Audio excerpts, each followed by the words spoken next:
My wife cheated on me with a guy that's basically the same age as our son. So I enacted nuclear revenge. I completely ghosted her. Vanished from her life like Houdini after 23 years of marriage.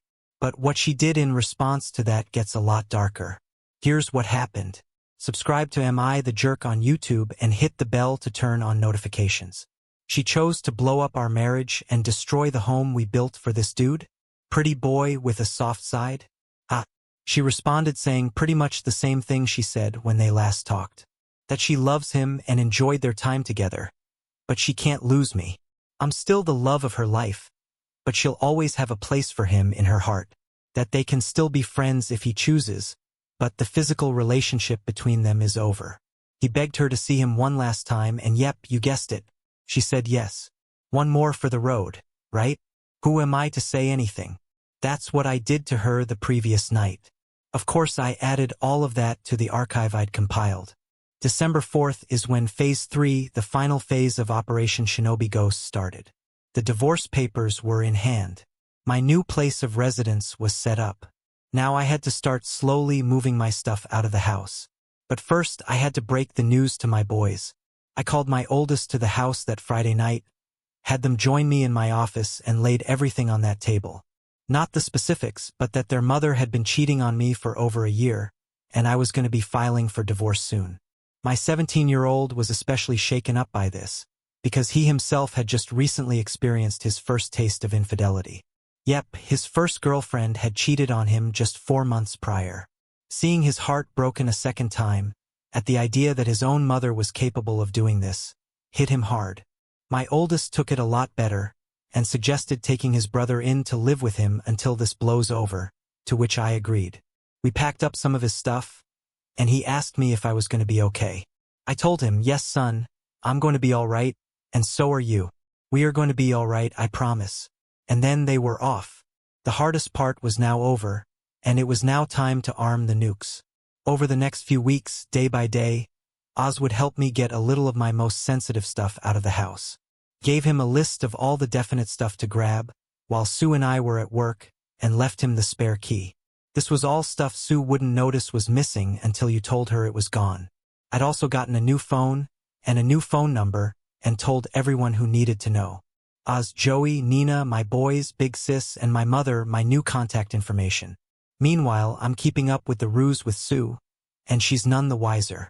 Trickling bits and pieces of affection to her just to keep her off the trail, whilst she's still in contact with POS. Not to the extent that they had been prior, but there's still an emotional thing happening. The fog is faint, but it's still there. All the while, I gather everything, and I do mean everything. Every bit of data that I've archived since I started the plan, call logs, texts, pictures, emails, everything, and started making printouts. Folks, I must have spent over $1,500 on staple supplies. Printer ink, paper, binders, the works. And I cataloged everything in order, from the beginning of the affair until the last bit 2 weeks ago. December 16th, all went to the binders, 14 of them. I then put each one in a box and gift wrap each, addressing them to various people. My mother, my father had passed away 7 years ago. Her parents, her 2 sisters, her brother, her HR department. Did I forget to mention that POS works for the same company? And there's an expressed rule against intercompany relationships because of the nature of what she does. Several of her friends, POS and POS's parents, lugged all of those things to the post office and shipped them all out December 16th, ETA for delivery, December 22nd to 24th, perfect. So now we're at Christmas Eve. Sue comes home around the usual time. No idea if she'd seen POS. I'd stopped tracking her on the app the 18th. I figure I'd gotten all the mileage I needed from it. As per usual, she showers, hangs out with me for a bit. I blow her back out on the living room couch. I know, I'm a jerk, and she turns in for the night. The final phase was upon me at long last. The nuke I've been arming since June was finally about to be launched. In the middle of the night, I woke up and wrapped 3 of the remaining binders with the divorce papers taped to the inside cover and set it on my side of the bed with a note that said, "Merry Christmas" on it. Next to it, I left my old phone and the business card of my lawyer. I packed up the remainder of my most needed items, enough to fill 2 backpacks, and I left my home that I spent 23 years in for the last time. That, my friends, was 1 week ago. To Sue, I am completely off the grid. Gone. Shadow ghosted. She's blocked on Facebook, but hasn't blocked me for some reason. So I'm keeping tabs on the fallout. It's absolutely glorious.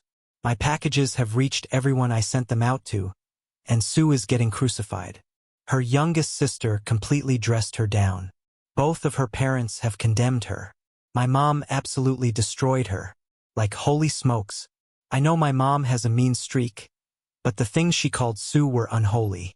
She's been frantically trying to find out if anyone knows where I am, but those that do aren't saying a word. All over her Facebook feed, she's desperately trying to reach me, because I'm guessing she knows I'm likely looking. But I'm not saying a word to her without my lawyer present. That'll be the next time I share oxygen with her. She's got no way of spinning the narrative to pay me as the bad guy, because I've exposed her to everyone who matters to her. And from what a mutual friend who works in the same company as her told me, she and POS apparently are being put on administrative leave as of tomorrow. So yeah, chances are she'll be going into the next year unemployed. As for the final 2 binders, well, one has been turned over to my lawyer as my final bit of evidence for the impending divorce, and the last one I put in my storage unit to be burned in Joey's fire pit when the divorce is final. Do I feel guilty about this? No, not even in the slightest. 23 years I did right by this woman. I gave her the home she wanted. I gave her the family she wanted. I gave her the life I felt we both deserved. And I loved her unconditionally. Never have I faltered. Never have I strayed. Never have I even entertained the notion of breaking my vows. When an issue came up that I felt was affecting our marriage, I came to her and told her, and we sorted it out best we could. She opted to find comfort in another man's bed. Rather than come to me and say that she was unhappy with our bedroom life at the time, she decided to step out with a young punk who gave her the tingles. So no, I have no sympathy for what I did. Or for her. She can burn in hell for all I care. The most I stand to lose is my house, a car, and maybe a couple $100 a month in alimony. But seeing as the divorce is filed under the statute of adultery and New York State is an at-fault state, that might end up getting waived with the insurmountable amount of evidence I've provided. As far as I'm concerned, she's dead to me and I'm never looking back. So, am I the jerk? Jumping into the future, there is an update. Christmas Day was the first full day I spent in my new apartment. It's still a work in progress, as I have more stuff I want to get, but overall I've made it my home, since I'm going to be here for at least 2 years. My boys and the eldest girlfriend came over and spent a good portion of the day with me. The girlfriend brought over treats she'd made, and also whipped up a really nice meal. I got to sit and talk with my sons in a way that I hadn't done in a really long time, and it was nice. My big sister also came over with more goodies and hung out with us also. It had been the first time she'd seen her nephews in nearly a year. Having all of them around did me some real good. As if I were by myself, I think I would have just drank myself into a stupor. Everyone cleared out around 8-ish, and I decided I wanted to go hang out with Joey and his wife Claudia. Hung out with them for a couple of hours, had a couple drinks, and then went back home. The next big development that happened was last week. Around midday, I get a text from Nina asking if I was busy that night. I of course wasn't, so we agreed to meet up after I got off of work. She shows up and we go to a dinner not far from where I work. Here in New York City, we're doing indoor dining at 25% capacity thanks to the Rona. But there's mostly no trouble getting seats, because so many of us opt not to dine out as much these days regardless. So after we're seated and order our food, Nina pretty much lays all of her cards on the table, and honestly, I knew this was coming. She basically confessed that she's liked me all the way back since we were teenagers, but never got the chance to tell me since Sue swooped in and scooped me up before she could. For context, I've known Nina longer than Sue by 2 years. As I mentioned, she's been on the 4th point of my social square of myself, Oz, and Joey. We were the social outcasts in high school, the raver kids who didn't fit into all of the other cliques.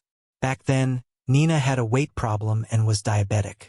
She was the heavy-set goth chick who was super cool, but no guy would ever give a second glance at. But we always had chemistry. These days, Nina is a personal trainer and a yoga instructor. She was the ugly duckling who grew up into one hell of a beautiful swan, if I must say. Long story short, we decided that, upon the finalization of my divorce, we are going to start seeing each other. And yeah, I slept with her that night, took her back to my new pad, and we had a grand old time. Am I ashamed of sleeping with her? Heck no. Nina's been a better friend to me than Sue ever was. That's not saying Sue wasn't my best friend. But through near a quarter of a century I've known Nina, she's always supported me. Even so much as I learned that day, willingly taking a step back from her own feelings to allow me to pursue and eventually start a life with Sue. That resonated with me on a level I didn't think it would. That kind of selflessness towards another person is the definition of real love. I know, it sounds like I'm just trying to justify in my head that sleeping with her was the right decision. To me it was, and I plan on exploring what's to come with Nina and I with total commitment. Okay, on to yesterday, the day I met my wife and her lawyer to discuss the divorce. It's now been 2 weeks since I ghosted my soon-to-be ex-wife. This past Monday, I got a phone call that Sue's attorney had scheduled a meeting for us to discuss the terms of our divorce, which was yesterday. I met with him Tuesday morning to discuss the terms I'm wanting. Long story short, it's an uncontested divorce under the grounds of marital neglect from Sue. My terms are full division of assets and me selling my half of the house ownership to her. She can have it. We keep our respective vehicles. I keep my cabin. And under the pretense of marital neglect, she gets no spousal support from me. As for 17, which is what I'll refer to my son as from here on, he's free to choose who he wants to reside with following the divorce, which will most likely be me. So Wednesday comes and I show up to my lawyer's office dressed in my Johnny Cash best. My wife and her lawyer. She looks like crap, barely holding it together. I give the stone face. I won't bore you with the lawyer babble. But her lawyer presented an offer for terms of reconciliation. I shot them down almost as soon as she finished listing the details of the request. Like I said, I'll spare you all the details of the meeting. Long story short, we agreed to a legal separation leading to an uncontested divorce. The only revision is that I will pay her $653 a month of temporary spousal support to cover the cost of utilities until she's gainfully employed again. Yep, she got fired for doing POS. He got canned as well. Up to a full year after the finalization. I make enough that it won't hurt me financially, even if she drags her feet finding a new job. And she's got enough in her savings to live off of for quite some time. Once a full calendar year has passed after the finalization date of the divorce, she's on her own. A small price to pay to be rid of her and her cheating. It'll take roughly 3 months for things to go through, so early April, if there's no lockups, I'll be free of her. So after the meeting, my lawyer gives me some final words before telling me he'll be in touch to update me on the progress of the filing. Back out on the street, Sue chases me down and asks if we can talk. I figured I'd at least give her that. She held it together fairly well in the meeting, but outside let the waterworks flow, saying how sorry she was and how she never meant for it to go as far as it did. She says she never expected to fall in love with POS, but knew when she thought I was cheating how wrong it was to betray her own husband in such a way. She asked if I could ever find it in my heart to forgive me, and that maybe in a few years we could try to start over. That she can't imagine what her life is going to be without me. I tell her start imagining it soon, because this will be the last time I ever speak to or see her. I tell her that 17 is almost a man, and old enough to make his own choices as to his own future. I say that I gave her half of my life, and every ounce of love that I had unconditionally, and she in her own words fell in love with another man. That there is absolutely no chance of me forgiving her. That all the love I had for her was slowly killed all of those months when she confided and professed her love to POS, rather than coming to me and telling me she had any issues with how things were going with us. I told her I loved who she once was, but I hate who stands before me, and that if I never see her again, it'll be too soon. Here we are on the sidewalk in Midtown Manhattan, her making a scene, crying her eyes out. A couple of folks walk by and give side glances, but at that point I didn't care. I wasn't about to publicly humiliate her. I pretty much already socially and professionally destroyed her, but I needed to get the last bit of emotion I had for her out. I finished by telling her that I didn't regret the 23 years I spent being her husband. I regretted that in 23 years, She decided the easy way out was the better option, and that for 23 years I thought she was mine, but it turned out it was just my turn. I put in my rake-ins, turned around, and walked away. Later that night, her father calls me and apologizes. He praises me for always being a good man to his daughter, and tells me that he's ashamed of her and that he raised her better than what she did. I'm not gonna lie, I'm gonna miss the old man. My dad died years ago, so he's always been my default father figure since, but I can't see myself maintaining a relationship with anyone on her side of the family. After that call, I went on Facebook and symbolically changed my relationship status to divorced. Yeah, it's not final yet, but in my eyes it's over and done. Like I said, when I make a post on Facebook, it's an event. So plenty of folks started hitting me up over Messenger asking me questions, and I laid it all out. That I filed for divorce with Sue earlier in the day. Of course, Nina called me, shocked that I had pulled the trigger so fast. Obviously, I was already in the process of it when we spoke, but she had no way of knowing how far I was along. I asked her if she could come over, and of course, she comes a-runnin'. We knocked boots again, but this time she stayed the night. We laid in my bed and talked until the wee hours of the morning. And I haven't felt this level of relief and connection in a really long time. Nina gets me, and I can't get enough being around her. Since the day she confided in me, she's all that's been on my mind. Yeah, I know some folks are gonna say it's messed up that I moved on so fast, but as far as I'm concerned, my marriage ended the day POS let Sue touch his pecker, so I'm about due. So yeah, that's it. That's the end. My divorce is in the works, and I'm moving on to start a relationship with Nina. I know in a common response to someone, I said I'd probably never marry again, but that was before Nina came clean to me about how she felt towards me, and I can't deny that I feel the same. We're gonna take it slow, and we're not announcing anything until the divorce with Sue is legal and official. As for Sue, I couldn't give a care what happens to her. She could move POS into our old home for all I care. I'll be getting my money for the house over the course of the next year and 4 quarterly installments. And aside from the $653 I will pay out directly to her savings account monthly, I never have to see or speak to her again. Jumping into the future, there is an update. My soon-to-be ex-wife of 23 years just tried to end it last night. The quick version of the backstory is I discovered my wife of 23 years was having an affair with a 27-year-old coworker. We have 2 sons, 22 and 17. I concocted a plan to completely upend her life, centered around fooling her into thinking that I was having an affair myself. I kept the ruse going for over 4.5 months while compiling evidence of her infidelity, as well as securing divorce papers and planning my exit strategies, slowly moving my personal belongings from our home to a new apartment, getting a new phone and number, separating my half of our shared income from our joint account, etc. I gathered every bit of proof about her affair, compiled it, printed it all out. From the very start of that week, filed it into 14 binders, packed 11 into gift wrap boxes, and mailed them to the most important people in her life, as well as her HR apartment, so that they would all arrive on Christmas Eve. While she slept, I took one of the remaining 3 binders and did the same. Only this one, I taped a divorce notice to the inside cover and left it on my side of the bed, which, mind you, she's had her lover in a number of times, along with my old phone and my lawyer's business card. And then Shadow ghosted her. Then we went through all the divorce proceedings. This brings us to last night. As only my closest friends, 2 sons, older sister, and mother have my new contact information, I've completely blocked my soon-to-be ex-wife on all social outlets, so she has no means of reaching me since I left her on Christmas Eve. But some of our mutual friends still do.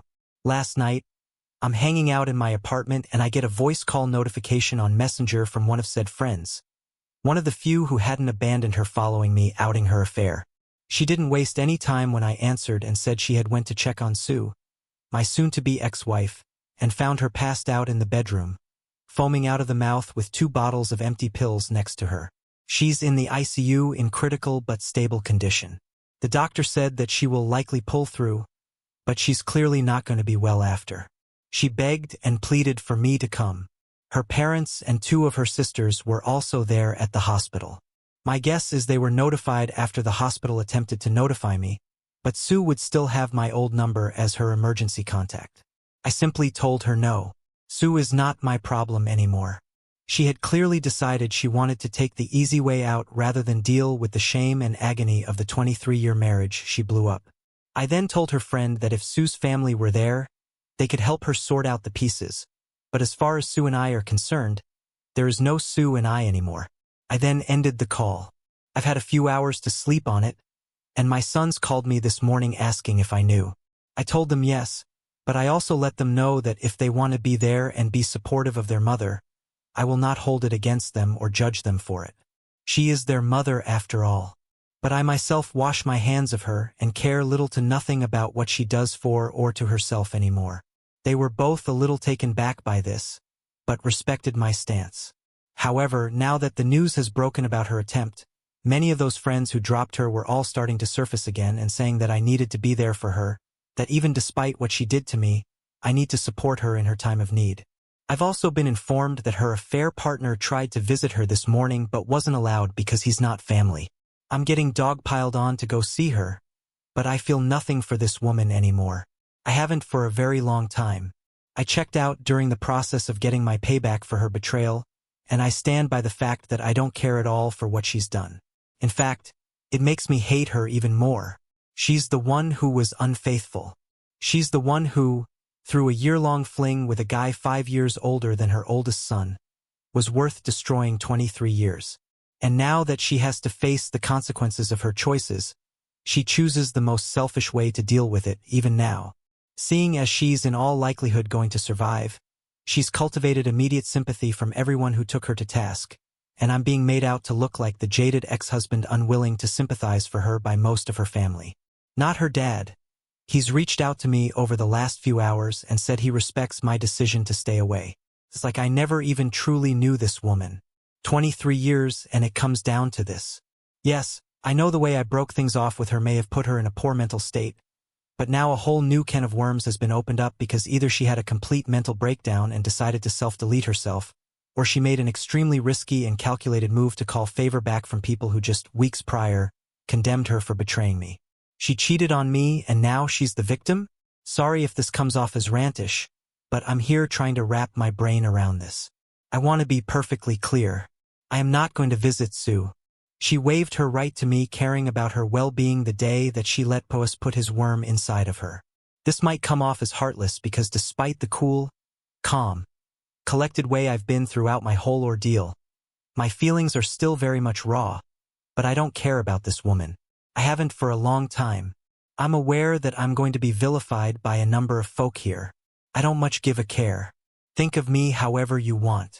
If you were in my shoes, you'd see her actions vastly different. Some of you folks are going to look at my history and see the story of what I did to her, and you're going to draw the conclusion that this was all my fault. Then me tormenting her for all those months, fooling her into thinking that I was cheating on her while she actively cheated on me, then destroying her socially and professionally as a result was the catalyst for her meltdown. Maybe it was. Maybe I'm a heartless sociopath, but as Arthur Fleck so famously said, you get what you deserve. I gave this woman half of my life and did absolutely everything to be the best possible husband she could ever have. By her own admission, I had no bearing in her decision to step outside of our marriage. She did it, quote, for her. Her selfishness knows no bounds, and I'm glad to be rid of her. If it makes me the bad guy because I will not go in and see her and never plan on interacting with her ever again, so be it. I hold true to my convictions. She made the choice to betray me. She made the choice to put her needs above the needs of our marriage. So now it's my turn to choose me over everything else. She can rot in the darkest pit of hell for all I care. Let everyone else help fix her. My obligation to ever care about her well-being ended the day we signed the separation agreement. I just needed to get this off my chest.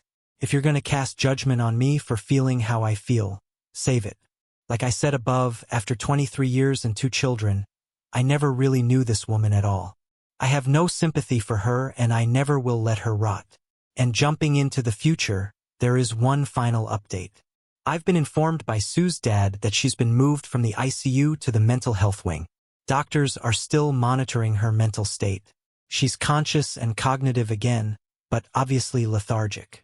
Her father told me she asked if I came to see her and he said no, and she shut down after.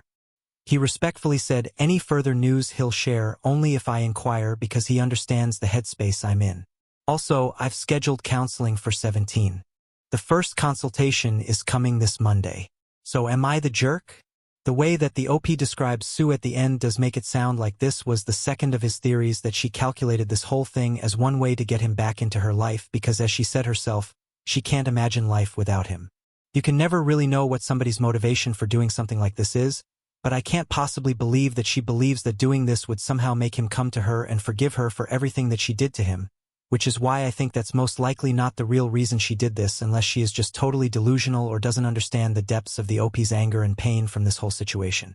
And going back to the original way this whole story was described, part of his main plan was to try and make it seem like he was the one cheating in order to plant the seeds of mistrust or dissonance between POS and Sue, but even after all that planning, all of that setup, in the end, it sounds like POS still wants to be with Sue despite all of OP's efforts.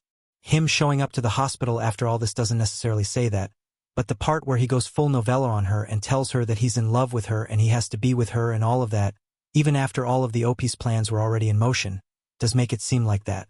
So there's a chance that she ends up with them in the end anyway. The OP makes it pretty clear that he doesn't care anymore even if she moved POS into their old house. So now that you know everything, was the revenge justified, or was it going too far, and jerk or not a jerk, and why? When you subscribe, make sure to hit the bell to turn on notifications to finish listening to all the stories in this series. Use the playlist at the top of the description, and next time you live stream, use the cream of the crop music. Search for Cream of the Stream on Spotify or whatever music platform you use for copyright-free music to use for your stream. It's free. Cream of the Stream. Either way, thanks a lot for listening. I'll see you guys next time.